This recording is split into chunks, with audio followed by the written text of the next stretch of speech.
नमस्कार। प्रस्तुत है आज का चिंतन।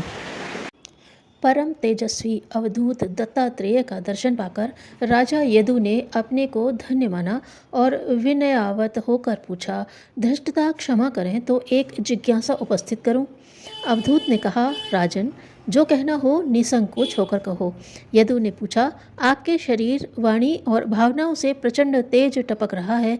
इस सिद्धावस्था को पहुंचाने वाला ज्ञान आपको जिन सद्गुरु द्वारा मिला हो, उनका परिचय मुझे देने का अनुग्रह कीजिए। अवधूत ने कहा, राजन, सद्गुरु किसी व्यक्ति विशेष को नहीं, मनुष्य के गुणग्राही दृष्टिकोण को कहते हैं।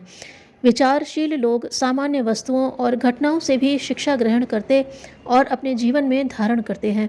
अतएव उनका विवेक बढ़ता जाता है। यों विवेक ही सिद्धियों का मूल कारण है।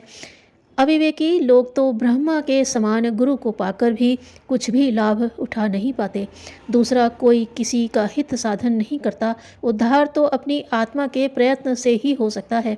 सो हे नर नायक, मेरे अनेक गुरु हैं, जिनसे भी मैंने ज्ञान और विवेक ग्रहण किया है। उन सभी को गुरु मानता हूँ, पर उनमें 24 गुरु प्रधान हैं। राजा यदु ने जिज्ञासापूर्वक कहा, उन 24 सद्गुरुओं का वर्णन करें तो मैं भी अपने भाग्य को बहुत सराहूंगा।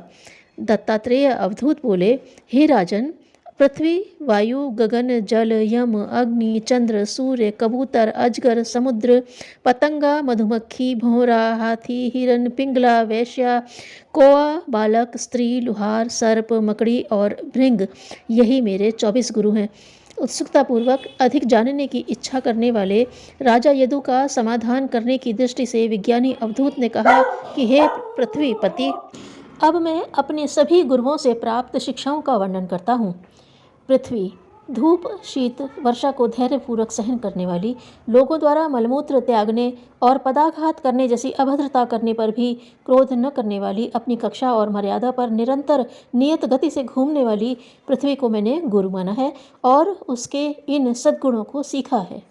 पवन अचल होकर न बैठना, निरंतर गतिशील रहना, संतप्तों को सांत्वना देना, गंध को वहन तो करना पर स्वयं निर्लिप्त रहना, यह विशेषता मैंने पवन में पाई और उन्हें सीख कर उन्हें गुरु माना। गगन अनंत और विशाल होते हुए भी, अनेक ब्रह्मांडों को अपनी गोदी में भरे रहने वाले, ऐश्वर्यवान रहते हुए भी रंच भर अभिमान न करने वाले आकाश का यह गुण मुझे बहुत प्रिय लगा। वही बात स्वयं भी आचरण में लाने का प्रयत्न आरंभ करते हुए मैंने उसे अपना गुरु वरण किया।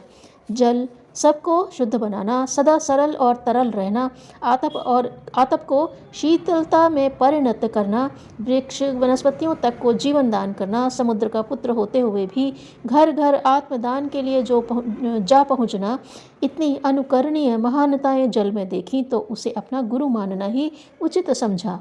यम अभिवृद्धि पर नियंत्रण करके संतुलन स्थिर रखना, अनुपयोगी को हटा देना, मोह के बंधनों से छुड़ाना और थके हुओं को अपनी गोद में विराम देने के आवश्यक कार्य में संलग्न यम को देखा तो उन्हें भी गुरु बना लिया। अग्नि निरंतर प्रकाशवान रहने वाली, ऊष्मा को आजीवन बनाए रखने वाली, दबाव पड़ने पर भी अपनी लपटें ऊर्ध्वमुख ही रखने वाली, बहुत प्राप्त करके भी संग्रह से दूर रहने वाली, स्पर्श करने वाले को अपना ही रूप बना लेने वाली, समीप रहने वालों को भी प्रभावित करते रहने वाली अग्नि मुझे आदर्श लगी, अतएव उसे गुरु वरण कर लिया। चंद्रमा अपने पास प्रकाश न होने पर सूर्य से याचना कर पृथ्वी को चांदनी का दान देते रहने वाला परमार्थी चंद्रमा मुझे सराहनीय लोक सेवक लगा। विपत्ति में सारी कलाएं क्षीण हो जाने पर भी निराश होकर न बैठना और फिर आगे बढ़ने के साहस को बार बार करते रहना, धैर्यवान चंद्रमा का श्रेष्ठ गुण कितना उपयोगी है, यह देखकर मैंने उसे गुरु बनाया। सूर्य नियत समय पर अपना नियत कार्य अविचल भाव से निरंतर करते रहना, स्वयं प्रकाशित होना और दूसरों को प्रकाशित करना, सूर्य का यह सद्गुण इसी योग्य था कि उन्हें गुरु माना जाए। कबूतर पेड़ के नीचे बिछे हुए जाल में पड़े दाने देखकर लालची कबूतर आलस्यवश अन्यत्र न गया और उतावली में बिना कुछ सोचे विचारे ललचा गया और जाल में फंसकर अपने प्राण गंवा बैठा। यह देखकर मुझे ज्ञान उपजा कि लोभ से, अविवेक से पतन होता है। जिससे यह मूल्यवान शिक्षा मिली, वह कबूतर भी मेरा गुरु ही तो है। अजगर शीत ऋतु में अंग जकड़ जाने और वर्षा के कारण मार्ग अवरुद्ध रहने के कारण भूखा अजगर मिट्टी खाकर काम चला रहा था और धैर्यपूर्वक दुर्दिन को सहन कर रहा था। उसकी इस सहनशीलता ने मुझे अपना अनुयायी और शिष्य बना लिया।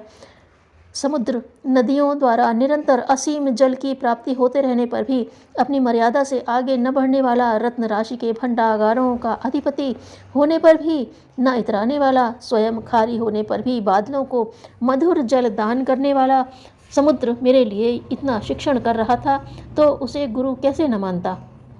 पतंगा लक्ष्य की प्राप्ति के लिए प्राणों की परवाह न करके अग्रसर होने वाला पतंगा जब दीपक की लौ पर जलने लगा, तो आदर्श के प्रति उसकी अविचल निष्ठा ने मुझे बहुत प्रभावित किया।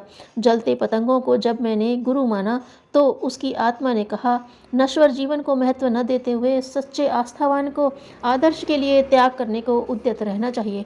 मधुमक्खी पुष्पों का मधुर रस संचय करके दूसरों के लिए समर्पण करने की जीवन साधना में लगी हुई मधुमक्खी संसार को सिखा रही थी कि मनुष्य स्वार्थी नहीं परमार्थी बने। मैंने उसका संदेश सुना और शिष्य भाव से ग्रहण कर लिया। इन उपदेशदात्री देवियों को गुरु तो मुझे मानना चाहिए था। भौरा राग में आसक्त भौरा अपना जीवन मरण न सोचकर कमल पुष्प पर ही बैठा रहा। रात को हाथी ने वह फूल खाया तो भौरा भी मृत्यु को प्राप्त हुआ। राग में आसक्त प्राणी किस प्रकार अपने प्राण गंवाता है, यह शिक्षा अपने गुरु भौरा से मैंने सीखी और गांठ बांध ली। हाथी कामातुर हाथी मायावी हथनियों द्वारा प्रपंच में फंसाकर बंधन में बांध दिया गया और फिर आजीवन त्रास भोगता रहा। यह देखकर मैंने वासना के दुष्परिणामों को समझा और उस अविवेकी प्राणी को भी अपना गुरु माना। मृग कानों के विषय में आसक्त मृग को बधिकों के द्वारा पकड़ा जाता देखकर और जिह्वा की लोलुप मछली को मछुए के जाल में तड़पते देखा, तो सोचा कि इंद्रियलिप्सा के क्षणिक आकर्षण में जीव का कितना बड़ा अहित होता है। इससे बचे रहना ही बुद्धिमानी है। इस प्रकार ये प्राणी भी मेरे गुरु ही ठहरे। पिंगला वेश्या जब तक युवा रही तब तक उसके अनेक ग्राहक रहे। वृद्ध होते ही वे सब साथ छोड़ गए। रोग और दारिद्र्य ने उसे घेर लिया। लोक में निंदा और परलोक में दुर्गति देखकर मैंने सोचा कि समय चूक जाने पर पछताना ही शेष रह जाता है। सो समय रहते वे सत्कर्म करने चाहिए जिससे पीछे पश्चाताप न करना पड़े। यह दुखियारी पिंगला जिसने अपना और दूसरों का जीवन पतित बनाया, सदगृहस्थ का आनंद और पतिव्रत धर्म द्वारा परलोक साधन का व्यवहार गंवाकर बहुत पछता रही थी। उस पश्चाताप से दूसरों को सावधानी का संदेश देने वाली पिंगला भी मेरे गुरुपद पर प्रतिष्ठित हुई। काक पक्षी किसी पर विश्वास न करके और धूर्तता की नीति अपनाकर घाटे में ही रहा। उसे सब का तिरस्कार मिला और अभक्ष्य खाकर संतोष करना पड़ा। यह देखकर मैंने जाना कि धूर्तता और स्वार्थपरता की नीति अनंततः हानिकारक ही सिद्ध होती है। यह सिखाने वाला कौवा भी मेरा गुरु ही है। बालक राग द्वेष चिंता काम क्रोध लोभ आदि दुर्गुण से रहित जीव कितना कोमल सौम्य और सुंदर लगता है, कितना सुखी और शांत रहता है, उसका प्रत्यक्ष दर्शन मुझे अबोध बालक में हुआ और वैसा ही बनने के लिए बच्चे को अपना आदर्श माना तथा उसे भी गुरु कहा। स्त्री एक स्त्री चूड़ियाँ पहन धान कूट रही थी। चूड़ियाँ आपस में खड़कती थीं। स्त्री चाहती थी कि उसके घर आए मेहमानों को इसका पता न चले, इसलिए उसने हाथों की और चूड़ियाँ उतार दी। एक एक ही रहने दी तो उसका खड़कना भी बंद हो गया। इस दृश्य को देखकर मैंने सोचा, अनेक कामनाओं के रहते मन में संघर्ष उठते रहते हैं, पर यदि एक ही लक्ष्य नियत कर लिया जाए तो सभी उद्वेग शांत हो जाएं। जिस स्त्री से यह प्रेरणा मिली उसे भी मैंने गुरु ही मानता हूँ। लुहार अपनी भट्टी में लोहे के टूटे फूटे टुकड़े गर्म करके हथौड़े की चोट से कई तरह के औजार उपकरण बना रहा था। उसे देखकर समझ में आया कि निरुपयोगी और कठोर प्रतीत होने वाले मनुष्य भी यदि अपने को तपाने और चोट सहने की तैयारी कर लें तो उपयोगी उपकरण बन सकते हैं। लोहार की क्रिया को देखा और उससे जो निष्कर्ष निकला वह गुरु दीक्षा जैसी प्रेरणा ही थी। सर्प दूसरों को त्रास देता है और प्रत्युत्तर में सब ओर से त्रास पाता है। यह शिक्षा देने वाला वह दुर्बुद्धिग्रस्त प्राणी यही बताता है कि उद्दंड क्रोधी आक्रामक और आतताई होना किसी के लिए भी श्रेयस्कर नहीं हो सकता। यह शिक्षा शिरोधार्य करके सर्प को भी मैंने अपना पथ प्रदर्शक ही गिना। मकड़ी अपने पेट में से रस निकालकर उससे जाला बुन रही थी और जब चाहती थी उसे मुंह में समेटकर फिर पेट में निगल लेती थी। मुझे सूझा कि अपनी दुनिया हर मनुष्य अपनी भावना के अनुरूप ही गढ़ता है और यदि चाहे तो पुराने को समेटकर पेट में रख लेना और नया वातावरण बना लेना भी उसके लिए संभव और सरल हो सकता है। मकड़ी अपनी क्रिया द्वारा मनुष्यों को का महत्वपूर्ण पथ प्रदर्शन करती है, यह देखा तो गुरुभाव से मैंने उसे भी प्रणाम किया। भृंग कीड़ा एक झींगुर को पकड़कर लाया और अपनी भुनभुनाहट से प्रभावित कर उसे अपने समान बना लिया।